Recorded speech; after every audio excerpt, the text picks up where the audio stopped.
welcome to Folklore Unlocked. I'm Austin, and I'm joined by Ethan. Hello there. And today we're talking about Sasquatch, or commonly known as Bigfoot. So you want to take over for a little bit, Ethan? I guess I can.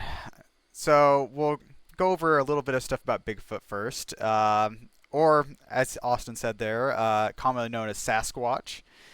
Comes from the Salish word. Is that right, Austin? Sasquatch. Yep, Okay. I'll say yep. you ended up making this slide, so I wasn't for sure. But Salis is a Native American language group that is spoken in whatever Colombia, Flatland, those places. I'm very bad at saying all these names.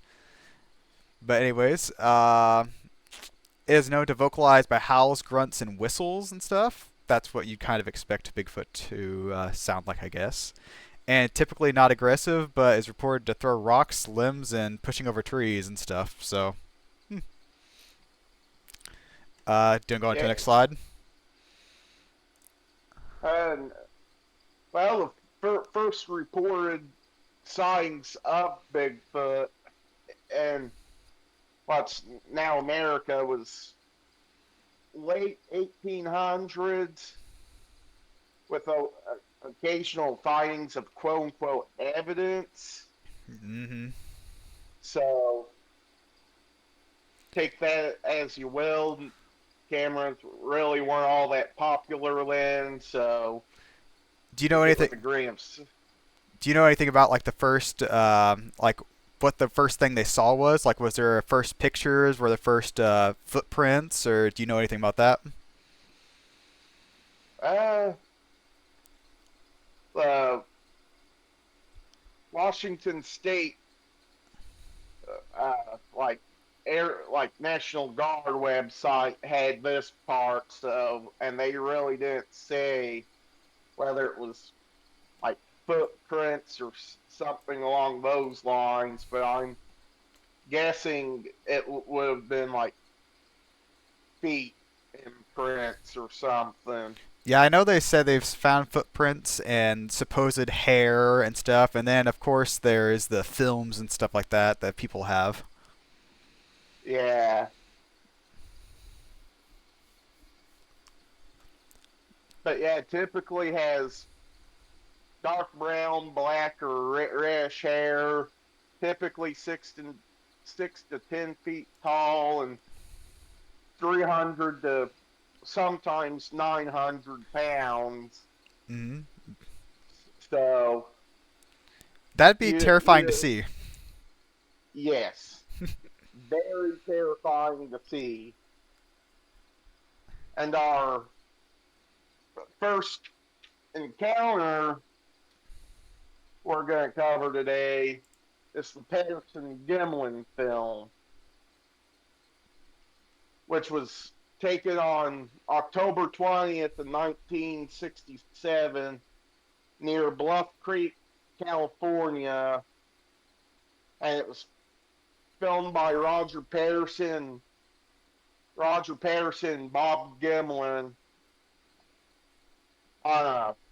Let me get this right. It's a very technical camera for the time. It was shot on a 16 millimeter Cinecoda K100 with a mobile grip, according to IMBD.com. Yeah, I know when I watched the So, film, they were on horseback whenever they were recording it, or part of it at least. So it's kind of bouncy. yeah, very bouncy.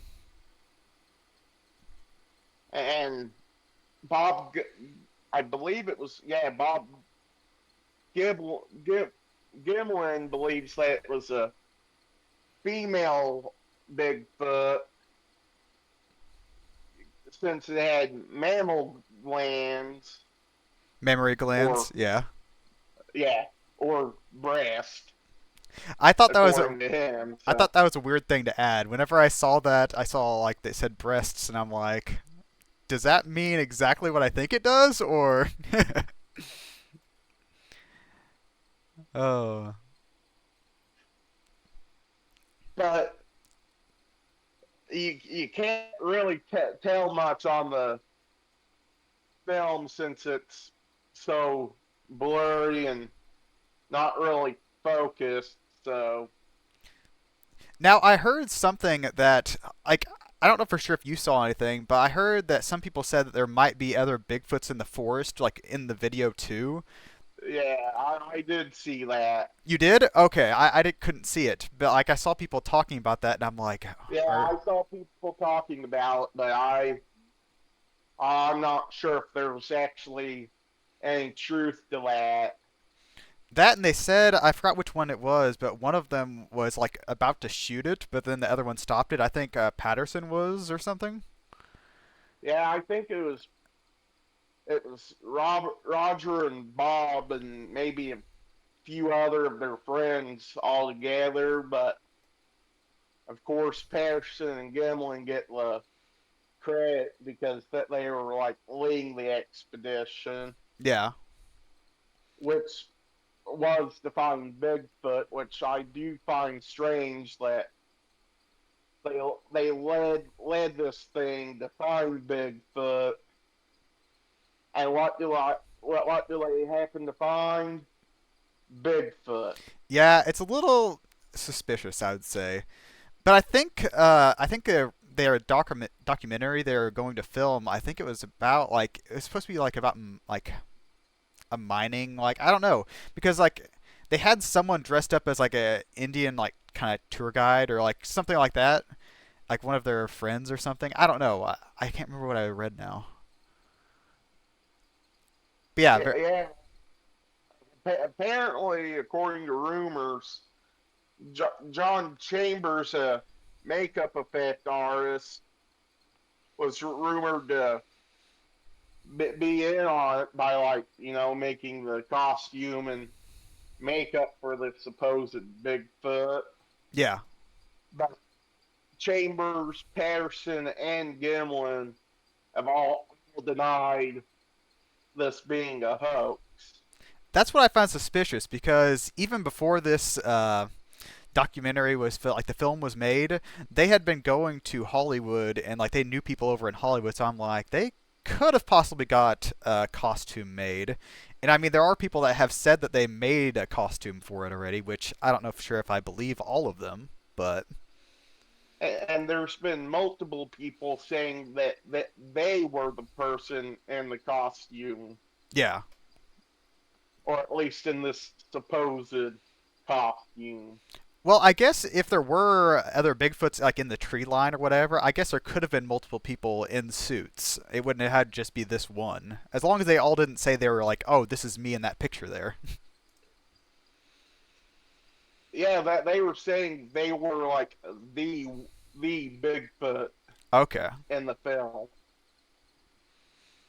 which of course I'm a bit suspicious of that because not everybody can be one Bigfoot. Yeah. So for me, that people claiming to be this one Bigfoot's a bit suspicious, but Yeah, I agree. it is the most famous, Bigfoot film for a reason. So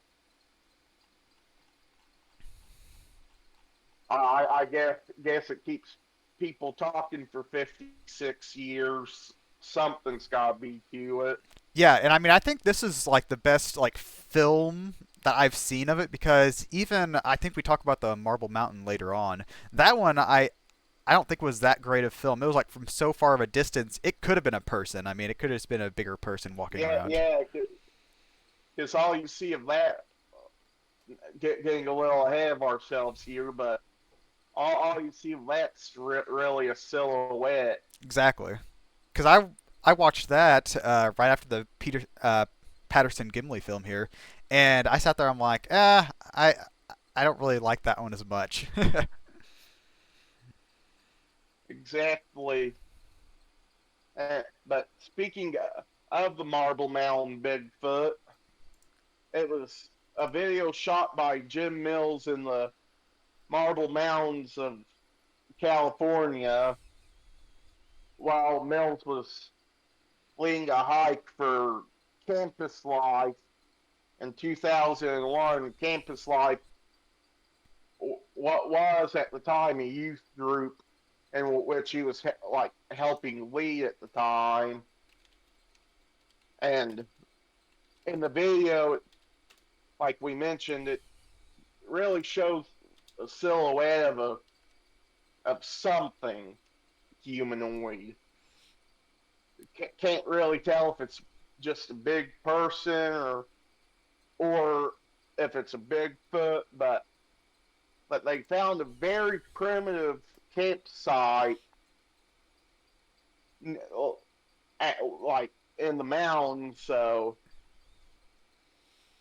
and it also shows the creature apparent like visibly upset over it, over Jim and the youth group being in its, well, I'm going to presume was where it was making its home at. Yeah. Yeah, this picture here of it, I mean, I couldn't really tell if it was a like a hairy. You can't really tell if there's any hair on it. It could just be. Oh, I got ahead of myself there. But yeah, I wouldn't be able to tell what that is. I mean, it's of course bipedal. It's on two legs, but I mean, there's probably people that were like hiking and stuff around there. I mean, it's not really. I don't feel like you could say, oh, it's Bigfoot. Yeah, can't really definitively say if it's just a tall person or some kind of you know Bigfoot. And that picture we have here on the PowerPoint, that's like the closest picture they got of it because after it got closer down, didn't they lose track of it and they couldn't find it? Yeah, and I believe they left. Yeah, which don't get me wrong, I understand having a youth group, you probably don't need to be looking after a giant Sasquatch, but Or giant person that whether it's a Bigfoot or tall person, what was very obviously angry if you watch the whole video. well, I mean, if I was just a guy out camping or something like that, I mean, that lean-to, like you said, was pretty primitive. So I doubt they'd be like staying in there very long. But I mean, like if that would have been like my campsite or whatever, I'd be kind of mad if someone was just sitting there messing around with it. I mean, I can understand that. Oh yeah, I would be too. But like I said, campsite was primitive, so either it's just like something that a hiker was just set up to use for a couple of days at max, or people believe that Bigfoot do make structures like that to live in if there's like no caves or anything close by. Yeah, I've heard that like sometimes people say like they weave trees or branches or whatever to make lean-tos and stuff like that. And I mean, I know the one we saw was like a ton of like leaves and branches piled together. So I mean, Yeah, so this one is a lot less definitive than the Patterson-Gimlin film, yeah, just based on video and pictures and everything. And this next one is probably even more muddier, and, that's the Allegheny Bigfoot, yeah, this and thing. it allegedly shows a young Bigfoot caught on a trail cam owned by Rick Jacobs. Well, that he put in the Allegheny National Forest. And it does we've got a picture of both it and a bear with mange Mm-hmm. on our PowerPoint here. because skeptics do think it's just a bear with mange. I could agree with that because like the bear with mange, it has lost a lot of fur. It looks like this one has, but like the Bigfoot, like the size and how it's kind of walks and stuff, I feel like is pretty similar. So Yeah, it's the Allegheny Bigfoot. I do believe is more than likely just a bear with probably early onset set mange mm. because it's still fairly furry, but it does look like it is losing hair.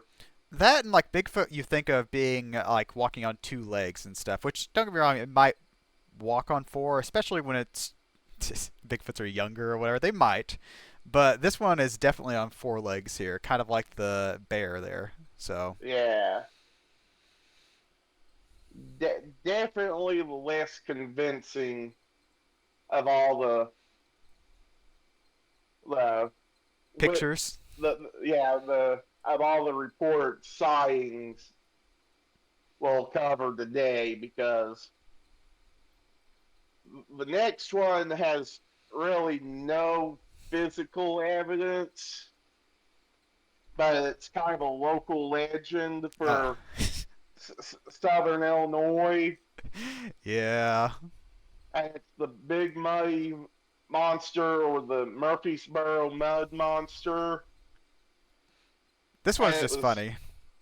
yeah, this one's just suspicious and funny.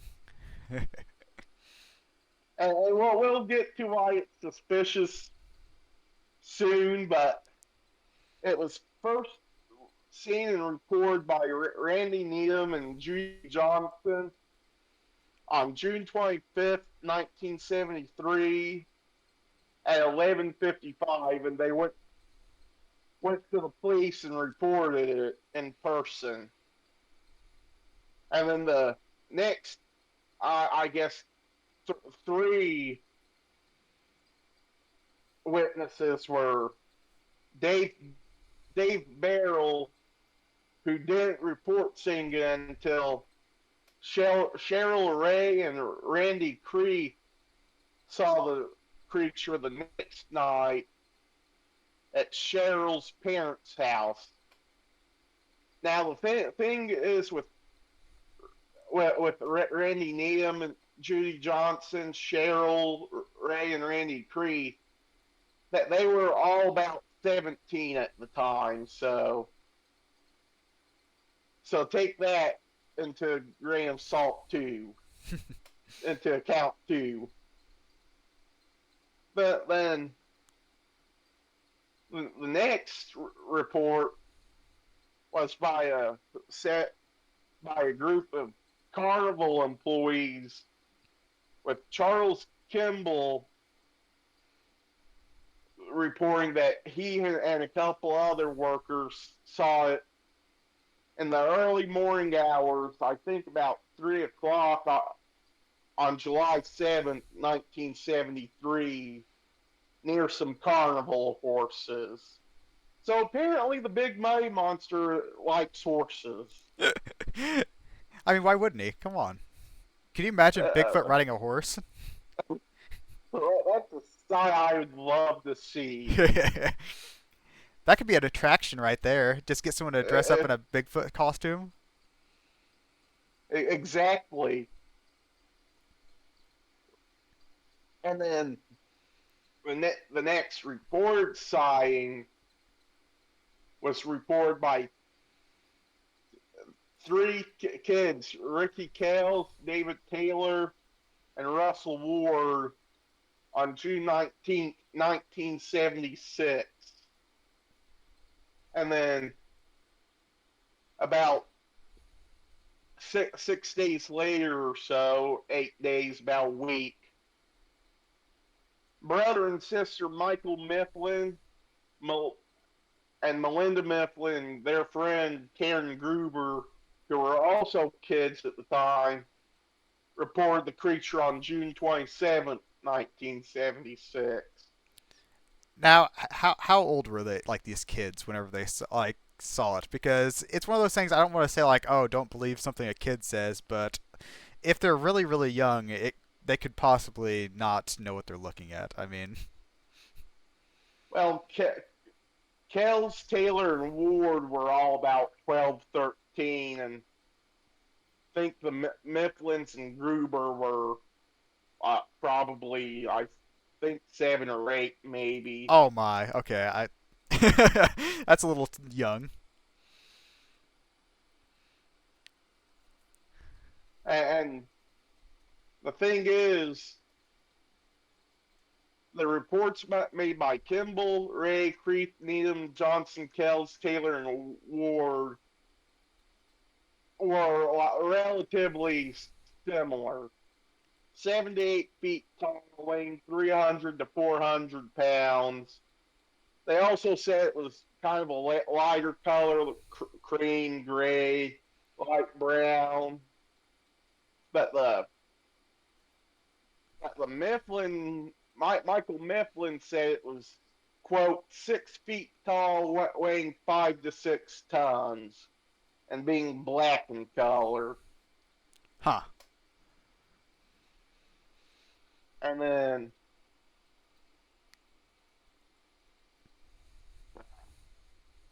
Karen Gruber reported that the creature was real tall, fat, and big.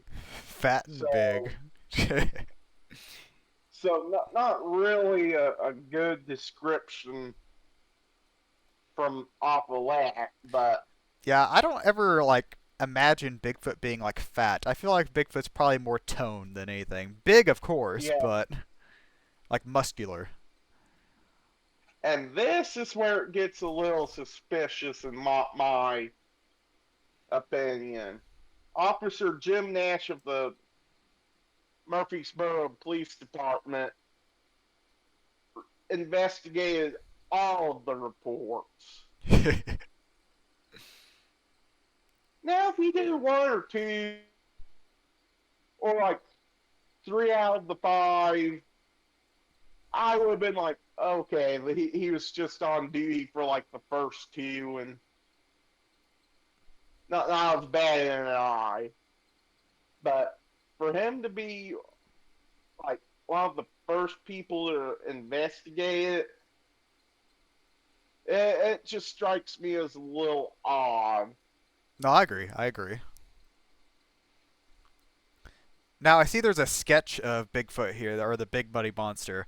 Was that drawn like by any of the kids, or was it just by a sketch artist? I think it was by a sketch artist. Okay. I say I saw that and I'm like, that'd be kind of cool if it was drawn by one of the kids, but Yeah, it was a, and technically, the Murphysboro Police Department does have the Big Muddy Monster case file still open, so this is still technically an open case. have there been any recent sightings that you've heard of? Not that I could find. Kind of like you were saying, this is kind of like closer to where we are, like Southern Illinois. I'm like, we should go over to Murphysboro and look for it. No. I mean, it's really not that too far out of the way. Yeah. Just go over there, look for some footprints and stuff. May try to find like a big hairy man walking around. That's probably Muddy and Harry and all that. Well, I mean, if they're going around there, they probably are going to be like muddy. I mean, hairy kind of depends, but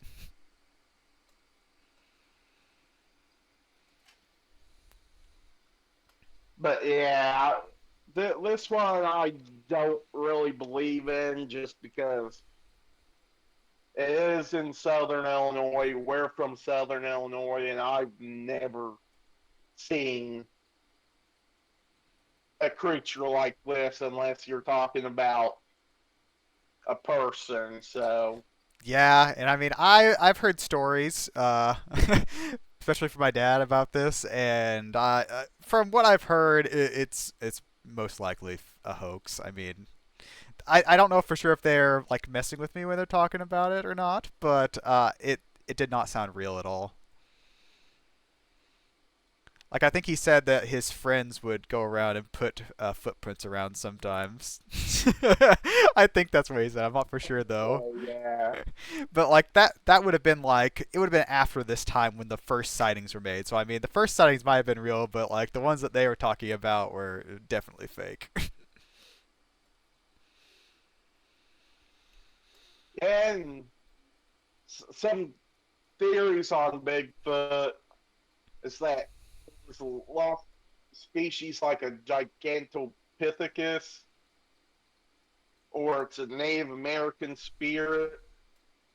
It's an alien. Yeah, that one's really out there. That Bigfoot's an alien. But Austin, aliens. I I'm not saying it was aliens, but it was aliens. Mm-hmm. Or that it's a prehistoric human or human hybrid. I could definitely see that being a weird possibility.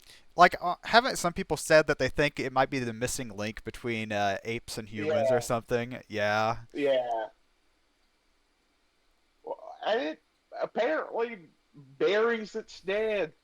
Now you see, if it buries its dead there, how do they know that? Especially if we have not seen like a dead Bigfoot or, yeah. It's just something people throw out the why we haven't seen a dead Bigfoot, Okay. Okay. Possibly, I guess. which makes sense, in my opinion, makes sense anyway. Because if we've never saw a dead Bigfoot and it buries its dead, we won't know where to look. That's true. That's true. Could you imagine if someone was like looking around the forest or something like that and came across like an like not really an open grave but like a fresh grave and like they're like, "Oh, let's see what it is," and they find a Well, Bigfoot? just be like, oh my God, it's a Bigfoot. And of course, it could be just be all one big hoax. That's kind of what I'm leaning toward. I like the idea of Bigfoot because even like do you remember Secret Saturdays, the TV show? Yeah, About cryptids and stuff like that. Like I think that one of the they had Bigfoot on their team or whatever as like a pet. But yeah, I like the idea of Bigfoot, but the actual him being real and stuff like that, I don't think so. yeah, and according to the Bigfoot Field Researchers Organization, or the BFRO, you might have heard of them from Finding Bigfoot fame, ranks Illinois fifth in most credible Bigfoot sightings at 302 since their founding in, I believe, the 90s. What's like the highest So ranked like area? Is it like California? I believe, yeah, California. Because that was where the Patterson-Gimlin film was, so I was guessing that's probably where the most are. Yeah, it was Patterson-Gimlin and the Marble Mound. Oh, they both were. Okay, Yeah, shows how much I know about it. yeah, you can cover the Gigantopithecus because I'm getting tired of saying its name. Well, I mean, I don't think I'll be any better at saying its name, but I mean, I did make the slide, and this is kind of my wheelhouse, so I'll go over it. Yeah, you're the biologist here. Yeah, so Gigantopithecus here is like a picture that someone made because there aren't really. Okay, I'll go over this first. It's an extinct genus of ape about 2 million to 350,000 years ago, so it's pretty old. And they were mostly found around southern China, and there's possible reports of them being Thailand, Vietnam, and Indonesia. But because there aren't very many fossils or evidence of them, there's only some teeth and I think four mandibles ever known to be found from them. So it's kind of hard to tell how big they were or anything like that. But here's a picture that they have that they think what it looks like, and it's supposed to be closely like around the orangutan, like supposed to look like that. So that's kind of the orange hair, I'm guessing. And it's supposed to be like 2 times as big as like a gorilla. So, eh. And it's thought to have went extinct because of habitat change, like climate change, and possibly human activity, which I know a lot of like big mammals and everything like that ended up dying because of humans. There's a lot of stuff like megafauna. But like me, who said to someone like me who says there isn't like these small pockets of these things still roaming around that adapted to their new environment. Well, you see, there are people that have said stuff like that. Okay, uh, there was somewhere I read that people were saying that whenever humans moved over to like North America and stuff like that, there's like land bridges that sometimes pop up whenever the ocean level gets like lower. So Exactly. they were saying that whenever humans moved across to North America, Gigantopithecus moved with them, or a few of them, like a small population. And that's the reason why there's some in North America. And I looked up and I could not find a time period where there was a land bridge around that time that a Gigantopithecus could make it across. Which, kind of like you said, there could be small pockets that lived earlier than 350,000 years ago, but who knows? Exactly. There's really no real good historical, documents from 350,000 years ago because it was all verbal legends at that time. Yeah. Writing hadn't really developed, so And, it's just spoken legend. And so who's to say there what wasn't a few small pockets of these things walking around when like the Bering Strait was a land bridge. and like the Gigantopithecus could also be like what people are talking about, like in the Himalayas with the abominable snowman and stuff like that. That's what some people think too. So the abominable snowman and Sasquatch being like the same type of animal, just different environments. Exactly. And I think Patterson-Gimlin wasn't he also like didn't he write a book on the abominable snowman or something, or didn't he do like something with it? I'm not sure. I think I read that to like take it with a grain of salt because I just read over it real quick. But I think that's where he got the idea of like looking for a Bigfoot around California because he was like reading up about the abominable snowman and he wanted to make a discovery. So Which people are known to hoax when they want to make a discovery bad enough.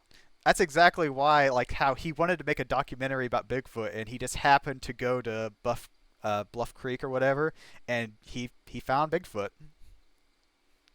Yeah, definitely suspicious. Mm.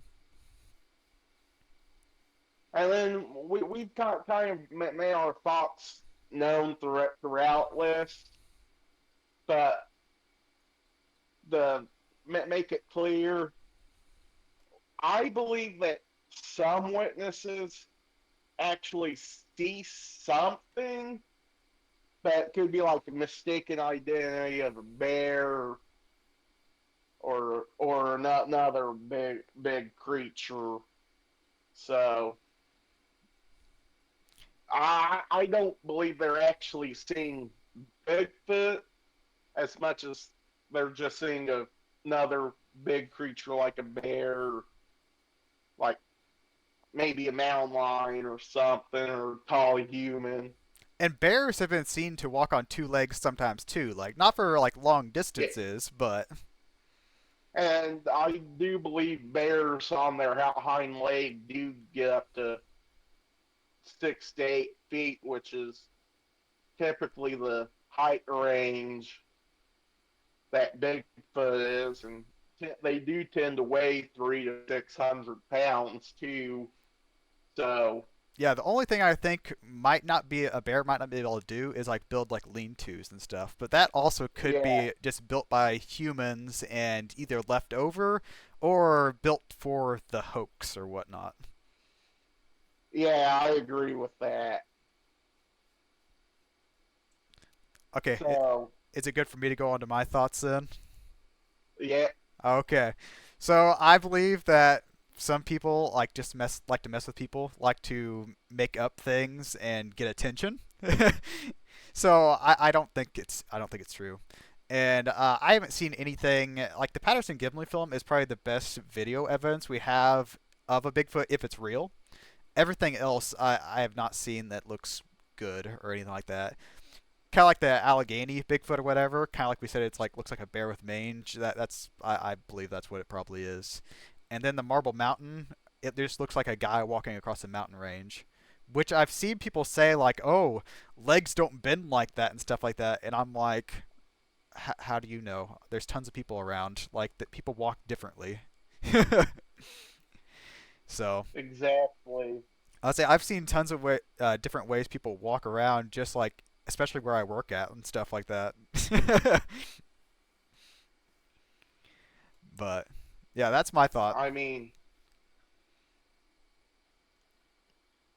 I mean, could there be an unknown species of ape out there that's walking around North America? Yeah. Is it likely? I don't think so. Which actually, what we need to probably look at is see if there's any like zoos or anything like that that have got like apes loose, like orangutans or like chimps or anything like that. Because if there was a zoo or some private like person that owned an ape or something and it got loose, that could possibly be what we see some of these things. So it could also be an ape. Just we didn't know that there was any walking around the forests.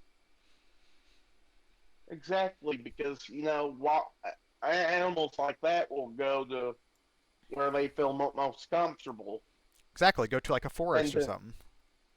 yeah, and to them forest would be close enough. Like say woods or something would be be just as good as a forest. Mm-hmm.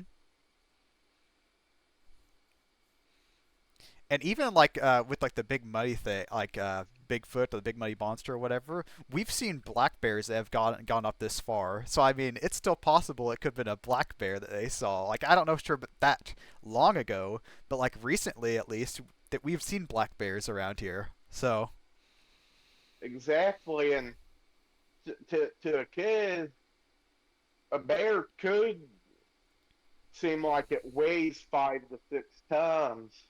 exactly, yeah.